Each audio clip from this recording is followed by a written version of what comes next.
The cryptocurrency market was volatile throughout 2024, experiencing a significant shakeup. Additionally, Bitcoin exceeded $100,000 in December, only to plummet. This article looks into why is crypto crashing and will it recover? Despite many buy orders, Bitcoin dropped below $99,000 on 19th December after the Federal Reserve cut rates. However, the rate cut wasn't the only factor. It dampened investor spirits. This happened because Federal Reserve Chair Jerome Powell seemed to ease on future rate cuts. Yet, this brief dip didn't last. Bitcoin quickly bounced back and surpassed $100,000. Altcoins mimicked Bitcoin's new volatility as they dropped below their key support levels and then rallied hard. There have been questions about why the market moves this way. Here's a brief overview of the top headlines from the past 24 hours. Europe is the first to see Bitwise's new Solana staking ETP, which yields a 6.48% annual percentage yield APY with a 0.85% fee. So, is it necessary, considering plenty of staking options already exist? After crypto supporters blocked Caroline Crenshaw's SEC renomination, they rallied 100,000 fans. Could this indicate the crypto world's political potency in the future? Following the Federal Reserve's rate cut, Bitcoin's dip to $99,000 raised questions about why it dropped so quickly. The Bitcoin Mini Trust ETF has $4 billion in assets and a 0.15% fee, the industry's best in class. The product is now being noticed, and we see significant market sentiment change. As Arthur Hayes states, Trump's inauguration day may see a crypto market downturn, sparking questions about why he is forecasting such a sell-off. Why is crypto crashing and will it recover? Bitcoin dropped below $100,000 this week as the cryptocurrency market took a major hit. This shift is reflected by the Crypto Fear and Greed Index, which fell from an extreme greed reading of 88 to 69. This sudden change has left many investors worried about the market. The most known reason for the decline is a serious concern. On 19th December, Bitcoin traded around $102,300 and Ethereum decreased to $3,600. Tokens like Cosmos, Floki, THORChain, Curve DAO Token, Phantom, and dozens of others plunged among the biggest decliners. The Federal Reserve's recent monetary policy decision was a primary factor in the market's downturn. On 18th December, the Fed cut interest rates by 0.25%, a total of 1% this year. Though this was expected, the Fed's forward guidance battered markets. Officials said they expected more rate cuts in 2025 and continue to call for a tight stance on inflation control. Projections suggest inflation could only reach the 2% target by 2026 or 2027. The Federal Reserve's hawkish tone reverberated across financial markets. The Dow Jones and Nasdaq 100 indices fell more than 2% in US equities.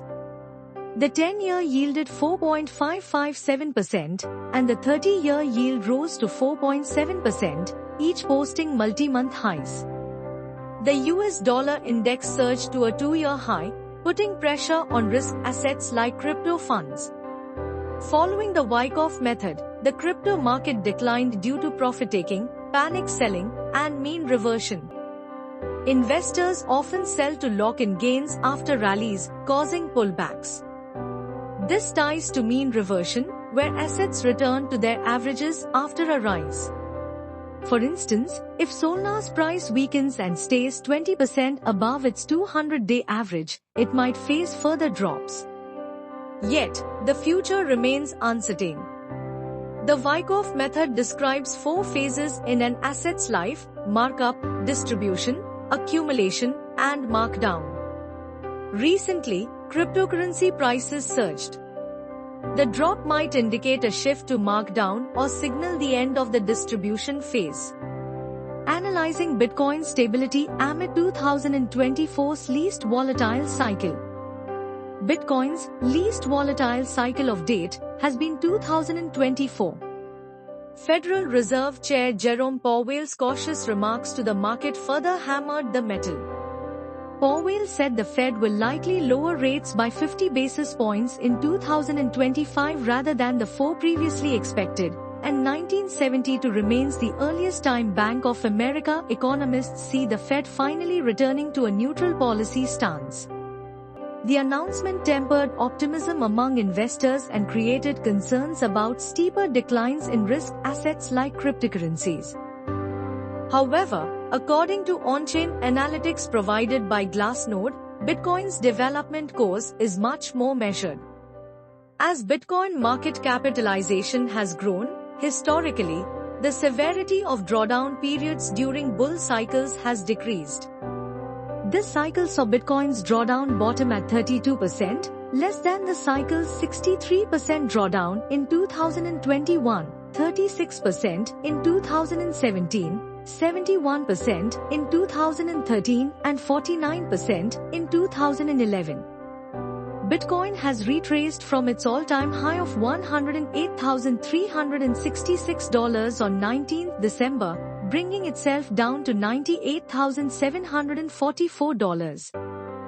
Based on Bitcoin's cost-basis distribution, Rafael Schulze-Crafter, founder of Glassnode, found a specific price range from $99,000 to $97,000 to be a major support zone.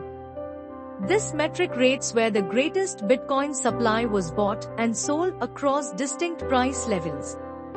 From a technical standpoint, Bitcoin has a strong bullish market structure on mid and long-term charts. By examining on-chain support levels in combination with broader market analysis, this critical zone between $97,500 and $95,500 has been pinpointed. Historic trends in crypto market volatility. Volatility defines the cryptocurrency market. Why is crypto crashing and will it recover? Prices can swing dramatically, even in hours. For instance, Bitcoin often surges and then corrects sharply.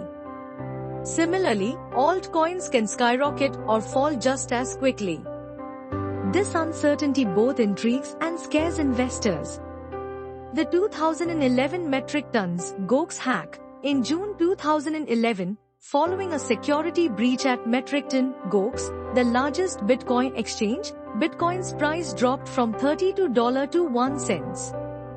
This event raised concerns about the security of cryptocurrency exchanges. In February 2013, Bitcoin recovered and new highs were reached. The 2013 to 2015 bear market, in December 2013, just before Bitcoin hit an all-time high at roughly $1,151, it tanked by over 80% as China cracked down on counterfeit coins and metric ton Gox fell apart.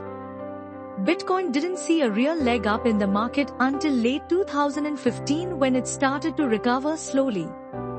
The 2017 boom and 2018 crash, Bitcoin enjoyed a ride above $20,000 in December 2017 as investors and the media became interested. Yet by December 2018, it had collapsed by about 80% to less than $3,200, far and away the largest cryptocurrency curveball in history. The 2020 to 2021 rally and subsequent decline, 2021 Bitcoin hit a new all-time high of over $64,000 in April, as institutions joined the party and the economy was stimulated. Next, there was a sharp fall to approximately $31,000 in May due to regulatory concerns and environmental censures of Bitcoin mining. Later in the year, the market partially recovered and saw Bitcoin move up to about $67,000 in November. The 2022 market downturn, Terra Luna and FTT's FTX bankruptcy were two major blowbacks many in the cryptocurrency market faced in 2022, with investors incurring losses. Bitcoin's price dropped to under $20,000 during this period due to a broader market crash. The 2024 resurgence, factors like increased institutional investment in Bitcoin, political developments favoring cryptocurrencies, and the approval of spot Bitcoin ETFs all conspired to bring Bitcoin to $100,000 by December 2024. It shows the market's popularity of digital assets and a metric of their strength and growth. It is easy to see that the cryptocurrency market is so boom and bust and how quickly it recovered, sometimes even better than before. Will the crypto market recover? Over the last month or so, Bitcoin trends have led to higher cryptocurrency prices, and there is a hint of an imminent rebound. Why is crypto crashing and will it recover? In the near term, Bitcoin's cup and handle will give a deluge toward $124,000. A recovery like this could also help soothe other altcoins and entice investors to buy lower when prices are down. But caution is advised, as first recoveries following a fall can produce a dead cat bounce. In this phenomenon, an asset drops sharply but recovers, only to drop again soon after.